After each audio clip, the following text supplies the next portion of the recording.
الحمد لله رب العالمين وبه نستعين وصلى الله وسلم على نبينا محمد وعلى آله وأصحابه أجمعين ومن تبعهم بإحسان إلى يوم الدين. أما بعد فأعوذ بالله السميع العليم من الشيطان الرجيم. بسم الله الرحمن الرحيم. يا أيها الذين آمنوا اتقوا الله وابتغوا إليه الوسيلة وجاهدوا في سبيله لعلكم تفلحون. محترم و مکرم حاضرین کرام و خواتین اسلام، الحمدللہ آج 1447 کی چھٹی تراویح اور پارہ نمبر 6 ہمارے درمیان میں مکمل ہوا. اس پارے میں سورہ نساء کا کچھ حصہ آپ کے سامنے پڑھا گیا اور بقیہ سورہ مائدہ کا آدھے سے زائد حصہ آپ کے سامنے تلاوت کیا گیا. محترم حاضرین، میں نے جس آیت کا آپ کے سامنے انتخاب کیا ہے، یہ آیت اپنے معنی مفہوم کے اعتبار سے انتہائی اہم ہے، ضروری ہے، اور ہمارے خصوصاً ہندوستانی سماج اور معاشرے میں اس آیت کے صحیح معنی مفہوم کو بتلانے کی ضرورت ہے. سورہ مائدہ کی آیت نمبر 35 میں اللہ سبحانہ و تعالیٰ نے کہا، یا ایھا الذین آمنوا، اے وہ لوگوں جو ایمان لائے ہو، اتقوا اللہ، اللہ سے ڈرو، اللہ کا تقوی اختیار کرو، پرہیزگار بن جاؤ. وابتغوا الیہ الوسیلہ، اور اس تک پہنچنے کے لیے وسیلہ تلاش کرو. اللہ سے ڈرو بھی، اور اللہ تک تمہیں پہنچنا ہے، اللہ کا تقرب حاصل کرنا ہے، اللہ کے قریب ہونا ہے اور اس کے انعامات کو پانا ہے، تو تمہیں اس کا وسیلہ تلاش کرنا ہے. وجاہدوا فی سبیلہ، اور اس کے راستے میں کوشش کرو، جہاد کرو، لعلکم تفلحون، تاکہ تم کامیاب ہو سکو. محترم حاضرین، اس آیت کا جو دوسرا ٹکڑا ہے کہ وابتغوا الیہ الوسیلہ، اللہ سبحانہ و تعالیٰ سے وسیلہ تلاش کرو، یہ میں نے آپ کے سامنے آیت کا صرف ترجمہ، لفظی ترجمہ پیش کیا ہے. آئیے اس آیت کا معنی مفہوم کیا ہے میں آپ کے سامنے اختصار کے ساتھ پیش کرتا ہوں. محترم حاضرین، اس آیت کو لے کر دنیا میں کئی لوگ فرقے بنا لیے ہیں. کس بات پر؟ اس بات پر کہ اس آیت سے یہ ثابت ہوتا ہے اللہ کا تقرب حاصل کرنے کے لیے غیر اللہ کو، جو وفات پا چکے ہیں، جو قبروں میں آرام کر رہے ہیں، ان سے سوال کرنا جائز ہے، ان سے دعا کی جا سکتی ہے، ان سے منت اور مرادیں مانی جا سکتی ہیں، ان کے نام پر جانور ذبح کیے جا سکتے ہیں، اور اسی طرح سے ان سے تقرب حاصل کرنے کے لیے ہر عبادت کا عمل انجام دیا جا سکتا ہے. کیوں؟ کیونکہ اللہ نے کہا اللہ سبحانہ و تعالیٰ سے قریب ہونے کے لیے کسی کا بھی وسیلہ تلاش کرو. اور کیا کہتے ہیں کہ کوئی بھی بڑا آدمی ہے، جج ہے مثال کے طور پر، کوئی مالدار ہے، پیسے والا ہے، کوئی سیاستدان ہے، عہدے مقام اور مرتبے میں بہت اونچا ہے، تو اس تک پہنچنے کے لیے کسی نہ کسی کو تو وسیلے کے طور پر پکڑنا پڑے گا. براہ راست آپ اس سے تعلق جوڑ نہیں سکتے، براہ راست آپ اس سے مل نہیں سکتے. تو دنیا کے امور میں جب کسی ایک عام بڑے انسان کو ملنے کے لیے، ملاقات کرنے کے لیے، اس کے مینیجر کو اور اس کے ماتحت جو لوگ ہوتے ہیں ان کے بغیر اس سے مل نہیں سکتے. تو اللہ سبحانہ و تعالیٰ سے ہم کیسے تقرب حاصل کر سکتے ہیں؟ بغیر اولیاء اللہ کے وسیلے کے، بغیر بزرگوں کے سفارش کے، بغیر جو ہے اللہ سبحانہ و تعالیٰ کے نیک بندوں کی صحبت کے ہم اللہ سبحانہ و تعالیٰ سے بھی ملاقات نہیں کر سکتے. آئیے اس آیت کا صحیح معنی مفہوم کیا ہے میں آپ کے سامنے پیش کرتا ہوں. دیکھیے، اس آیت میں ایک لفظ استعمال ہوا ہے الوسیلہ. وسیلہ کہتے ہیں عربی زبان میں ذریعے کو، میڈیم کو. لیکن اس آیت میں جو وسیلہ کا معنی مراد لیا گیا ہے، کہتے ہیں کہ وسیلے سے مراد تقرب ہے. وسیلے سے کیا مراد ہے؟ تقرب ہے. تو وسیلے کا جو معنی ذکر کرتے ہیں ما یتقرب بہ الی الغیر، وسیلے سے مراد اس چیز کو کہتے ہیں جس کے ذریعے سے قرب حاصل کیا جائے، جس کے قریب ہویا جائے. یہاں پر وسیلے سے مراد اہل ایمان کو حکم دیا جا رہا ہے، اے ایمان والو، اے اہل ایمان، اللہ سے قربت کی کوشش میں لگے رہو، اللہ سبحانہ و تعالیٰ سے قریب ہونے کی کوشش کرو. اب یہ ایک آیت ہے، اس آیت کو ہم کیسے سمجھیں گے؟ میں ایک تفسیر کروں، آپ ایک تفسیر کریں، فلاں مسجد میں فلاں ایک عالم تفسیر کریں، فلاں مسجد میں فلاں عالم تفسیر کریں. اس کا سب سے بہترین طریقہ یہ ہے، آئیے مفسرین جن پر پوری دنیا اعتبار کرتی ہے اور جن تفسیروں کو پڑھ کر ہم قرآن مجید کا صحیح معنی مفہوم معلوم کرتے ہیں، وہ مفسرین اس کا کیا معنی ذکر کرتے ہیں۔ میں آپ کے سامنے کچھ باتیں رکھتا ہوں۔ دیکھیے، وَابْتَغُوا إِلَيْهِ الْوَسِيلَةَ، اللہ سبحانہ و تعالیٰ سے قربت کی کوشش میں لگے رہو۔ اس کا معنی یہ ہے، امام سفیان الثوری کہتے ہیں کہ ہمیں طلحہ نے بیان کیا اور انہیں عطا نے، اور عطا کو حضرت عبداللہ ابن عباس رضی اللہ عنہ نے اس آیت کا معنی بیان فرمایا کہ وسیلہ تلاش کرنے سے مراد کیا ہے؟ ای القربہ، اللہ سبحانہ و تعالیٰ سے قریب ہونے کی کوشش کرو، ایسے اعمال کو انجام دو کہ جس کے ذریعے سے تم اللہ سبحانہ و تعالیٰ سے قریب ہو سکو۔ امام قتادہ رحمہ اللہ کہتے ہیں، بہت بڑے تابعی ہیں، وہ کہتے ہیں ای تقربوا الیہ بطاعتہ والعمل بہ بما یرضیہ، ایسے اعمال کو انجام دو، ایسے کاموں کو کرو جس کے ذریعے سے اللہ تم سے راضی ہو، اطاعت کے کاموں کو انجام دو۔ اور امام ابن زید رحمہ اللہ اس آیت کی تفسیر میں کہتے ہیں وَهَذَا الَّذِي قَالَهُ هَؤُلَاءِ الْأَئِمَّةِ، جمیع ائمہ کا اس آیت کی تفسیر میں یہی مراد ہے کہ اس سے مراد ایسے اعمال کو انجام دینا ہے جس کے ذریعے سے اللہ سبحانہ و تعالیٰ کا تقرب حاصل ہو سکے۔ لا خلاف بین المفسرین فی، اور اس آیت کی تفسیر میں مفسرین کا کسی بھی قسم کا اختلاف نہیں ہے، یعنی کوئی بھی مفسر اس آیت کو رکھ کر یہ تشریح کرتے ہوں کہ اس آیت سے مراد یہ ہے کہ اللہ سے قریب ہونے کے لیے اور اولیاء اللہ کے سامنے، قبر کے سامنے، یا اللہ کے رسول صلی اللہ علیہ وسلم کا وسیلہ لے کر اللہ سبحانہ و تعالیٰ کی جو ہے عبادت کی جائے، ایسا کوئی معنی ذکر نہیں کرتے ہیں، بلکہ آیت میں وسیلے سے مراد صرف اور صرف نیک اعمال ہیں، اللہ سبحانہ و تعالیٰ کا تقرب حاصل کرنا ہے۔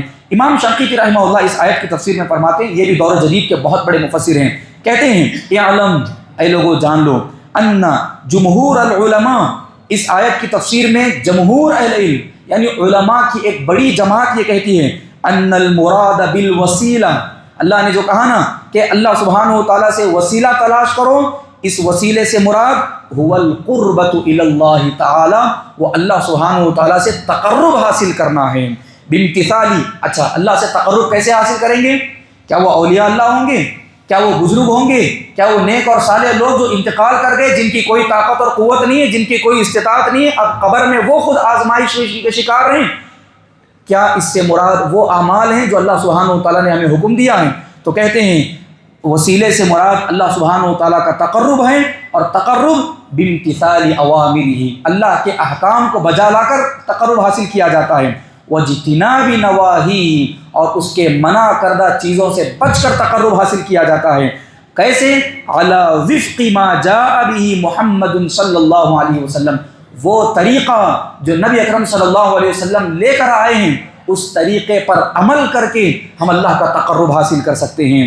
باخلاص، اخلاص کے ذریعے سے، فی ذالک للہ تعالی، جو خالصتاً اللہ سبحانہ و تعالیٰ کے لیے ہو، اور اس کے علاوہ دنیا اور آخرت میں اللہ سبحانہ و تعالیٰ سے تقرب حاصل کرنے کا کوئی ذریعہ نہیں ہے۔ یہ پہلا معنی ہے۔ یہاں پر اس آیت میں جو اللہ نے کہا وَابْتَغُوا إِلَيْهِ الْوَسِيلَةَ، اللہ سبحانہ و تعالیٰ کے لیے اس تک پہنچنے کے لیے وسیلہ تلاش کرو، یعنی ایسے اعمال کو انجام دو جس کو اللہ نے کرنے کا حکم دیا ہے، یا ان سے بچو جس سے اللہ سبحانہ و تعالیٰ نے منع کیا ہے۔ ایک معنی تو یہ ہے۔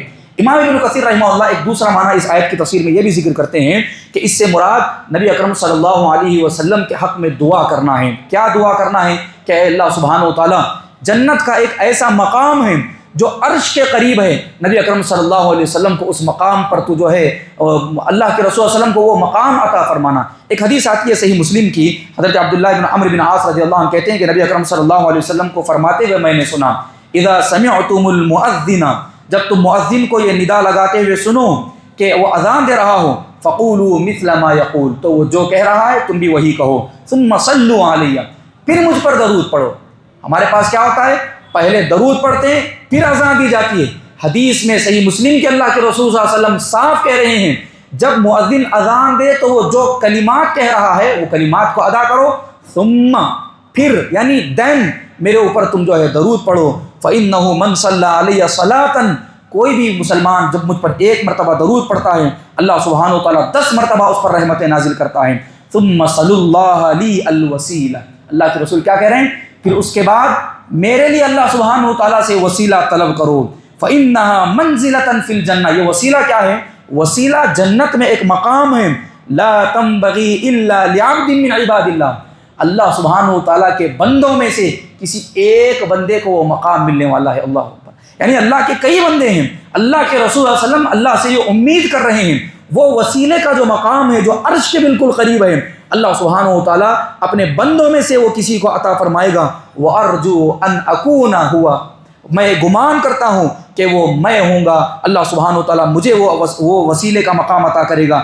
فَمَنْ سَأَلَ لِي الْوَسِيلَةَ، جو کوئی بھی بندہ میرے لیے اللہ سبحانہ و تعالیٰ سے وسیلے کی دعا کرتا ہے، حلت علیہ شفاعہ، میری سفارش اس کے لیے حلال ہو جاتی ہے، یعنی نبی ایسے بندے کے حق میں جو ہے سفارش کریں گے۔ تو وسیلے کا ایک دوسرا جو معنی مفسرین ذکر کرتے ہیں، اللہ کے رسول صلی اللہ علیہ وسلم کے لیے وہ مقام اور مرتبہ جو اللہ سبحانہ و تعالیٰ نے اپنے کسی ایک خاص بندے کے لیے تیار کر رکھا ہے۔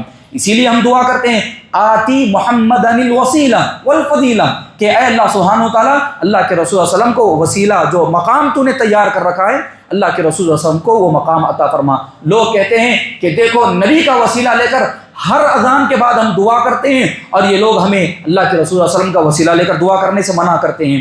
تو اس سے اصل میں مراد یہ ہے، آئیے وسیلے کی 3 قسمیں ہیں، یعنی یہ 3 اقسام میں پہلا طریقہ جائز ہے اور دوسرا اور تیسرا قطعاً ناجائز ہے، اور کبھی کبھار یہ شرک اکبر کی طرف بھی چلے جاتا ہے۔ وسیلے کی پہلی شکل کیا ہے؟ پہلی شکل مشروع ہے، جائز ہے۔ اس میں 3 چیزیں آتی ہیں، یعنی انسان 3 چیزوں کے ذریعے سے اللہ کا تقرب حاصل کر سکتا ہے۔ سب سے پہلے اس کے اسماء الحسنی کے ذریعے سے اللہ سے دعائیں کریں، اللہ سے مانگیں، یہ پہلا ذریعہ ہے، اور اللہ نے کہا بھی ہے وَلِلَّهِ الْأَسْمَاءُ الْحُسْنَى فَادْعُوهُ بِهَا، اللہ کے پیارے پیارے اچھے اچھے نام ہیں، ان ناموں کے ذریعے سے تم اللہ سبحانہ و تعالیٰ سے قربت طلب کرو۔ ہم اللہ سے مانگتے ہیں اللہ تو غفور ہے، ہماری مغفرت فرما، تیرے اس نام کا حوالہ دے کر میں اللہ سبحانہ و تعالیٰ تجھ سے رزق کا مطالبہ کر رہا ہوں، تو مجھے رزق عطا فرما۔ پہلا اللہ کے اسماء حسنہ کا وسیلہ دینا۔ نمبر 2 اپنے اعمال صالحہ کا وسیلہ دینا۔ آپ نے اپنی زندگی میں کوئی نیک عمل کیے ہوں گے، کوئی خیر کا کام کیے ہوں گے، اس کا وسیلہ دے کر اللہ سے دعا مانگنا۔ اس کی دلیل کیا ہے؟ اس کی دلیل وہ غار والوں کا واقعہ جو اکثر آپ سنتے ہیں کہ وہ کہیں پر جا رہے تھے، اچانک جو ہے طوفان آیا، ایک غار کے اندر داخل ہوئے، سامنے بڑا پتھر آ گیا، اب ہٹنے کا کوئی راستہ نہیں ہے۔ تو ان میں سے کسی نے کہا اپنے اپنے نیک اعمال کا وسیلہ دو تاکہ اللہ سبحانہ و تعالیٰ یہ آفت ہم سے ہٹائے۔ ہر ایک نے اپنے اپنے نیک اعمال کا وسیلہ دیا اور وہ پتھر وہاں سے ہٹتا گیا۔ تو اپنے نیک عمل کا بھی وسیلہ دے کر اللہ کا تقرب حاصل کیا جا سکتا ہے، اللہ سے دعائیں مانگی جا سکتی ہیں، اللہ کی عبادت کی جا سکتی ہے۔ نمبر 3 زندہ لوگوں کا، جو نیک ہوں گے، صالح ہوں گے، عبادت گزار ہوں گے، ایسے لوگوں کا بھی وسیلہ دے کر ہم جو ہے یہ دعا مانگ سکتے ہیں۔ جیسا کہ اللہ کے رسول صلی اللہ علیہ وسلم جب تک باحیات تھے، صحابہ نبی کے دربار میں حاضر ہوتے اور کہتے کہ اللہ کے رسول صلی اللہ علیہ وسلم ہمارے علاقے میں قحط سالی آ چکی ہے، آپ دعا کریں تاکہ ہم پر جو ہے بارش نازل ہو اور اللہ سبحانہ و تعالیٰ کی رحمت کی برکھا برسے۔ یہ صحابہ آ کر جب تک باحیات تھے نبی اکرم صلی اللہ علیہ وسلم دعائیں مانگا کرتے تھے۔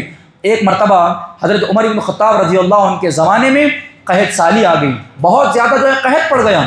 حضرت عمر بن خطاب رضی اللہ عنہ اللہ کے رسول صلی اللہ علیہ وسلم کے جو چچا تھے عباس بن عبد المطلب، ان کو بلائے اور بلا کر کہنے لگے کہ اے اللہ کے رسول صلی اللہ علیہ وسلم کے چچا، جب تک نبی اکرم صلی اللہ علیہ وسلم زندہ تھے ہم نبی کے توسل کے ذریعے سے اللہ سے دعا کرتے تھے، لیکن نبی کا انتقال ہو گیا ہے، اب ہم نبی کا وسیلہ لے کر نبی کے صدقے میں اور نبی کے طفیل میں دعا نہیں مانگ سکتے۔ اب آپ زندہ ہیں، آپ بزرگ ہیں، ہم آپ کو حکم دیتے ہیں کہ آپ اللہ سے دعا مانگیں، اللہ سبحانہ و تعالیٰ ہم پر بارش برسائے۔ حضرت عباس بن عبد المطلب رضی اللہ عنہ اللہ کے دربار میں ہاتھ اٹھا کر دعا کرتے ہیں، اللہ سبحانہ و تعالیٰ بارش برسا دیتا ہے۔ کوئی ایک مثال پوری تاریخ سے اور پوری کتب احادیث سے کہ صحابہ کبھی اپنی آفت اور مصیبت اور پریشانی میں نبی اکرم صلی اللہ علیہ وسلم کی قبر کے پاس کھڑے ہو کر یہ دعا کر رہی ہوں کہ اے اللہ کے رسول صلی اللہ علیہ وسلم، آپ زندہ تھے، آپ سے مانگتے تھے، انتقال ہو گئے ہیں لیکن ہم پھر بھی آپ سے دعا کر رہے ہیں، آپ ہماری تکلیفوں کو دور فرما دیجئے، ہم فلاں جنگ میں جا رہے ہیں، یہ آفت آ چکی ہے، یہ پریشانی آ چکی ہے۔ کوئی ایک مثال بھی آپ کو اس موضوع سے متعلق نہیں ملے گی۔ کیوں؟ کیونکہ شریعت کا یہ قانون ہے، جو لوگ زندہ ہوں گے، نیک ہوں گے، صالح ہوں گے، انہی کا وسیلہ جائز ہوگا، جو لوگ انتقال کر گئے ہیں ان کا وسیلہ جائز نہیں ہے۔ جو لوگ کہتے ہیں کہ بڑے آدمی کے پاس پہنچنے کے لیے کسی نہ کسی کو وسیلہ رکھنا پڑے گا، ان کو جواب دیجئے وہ جو آپ ذریعہ اختیار کر رہے ہیں وہ مردہ نہیں ہوتا بلکہ وہ زندہ ہوا کرتا ہے۔ تو ہم زندوں کا وسیلہ لیتے ہیں، کوئی بزرگ ہوں گے، نیک ہوں گے، جو باحیات ہوں گے، حاضر ہوں گے اور قدرت رکھتے ہوں گے، طاقت رکھتے ہوں گے، ہم ایسے لوگوں سے جا کر دعا کر سکتے ہیں، میرے لیے دعا کریے، رزق کی دعا کریے، اولاد کی دعا کریے، شادی کی دعا کریے، تو یہ وسیلہ جائز ہے، یہ وسیلے کا مشروع طریقہ ہے۔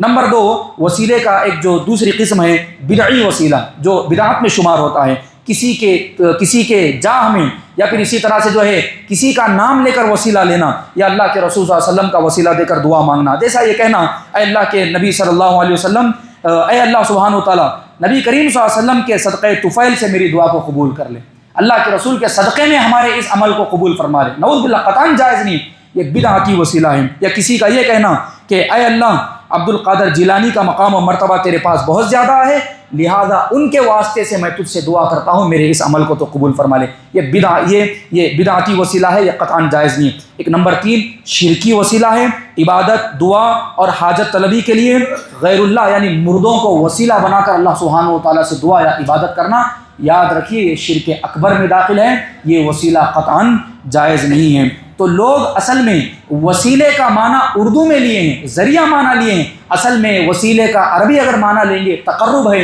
جو حقیقت پر مبنی یہ ہے کہ اللہ سبحانہ و تعالیٰ نے جو کہا اے ایمان والو اللہ سے ڈرو، وابتغوا الیہ الوسیلہ، اور اس تک پہنچنے کے لیے وسیلہ تلاش کرو، مطلب یہ ہے تقرب تم اللہ سبحانہ و تعالیٰ کا حاصل کرنے کی کوشش کرو، کس کے ذریعے سے؟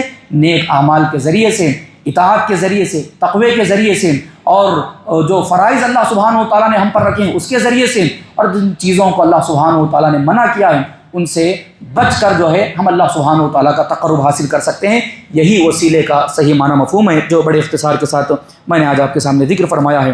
دعا کرتا ہوں اللہ سبحانہ و تعالیٰ سے، اللہ سبحانہ و تعالیٰ مجھے آپ تمام کو یہ قرآن مجید کی آیات کو صحیح طور پر سمجھنے، سننے اور اس میں غور و فکر و تدبر و تفکر کر کے جو وسیلے کا جو مشروع طریقہ ہے وہی مشروع طریقہ اختیار کرنے کے اللہ ہمیں توفیق عطا فرمائیں، آمین۔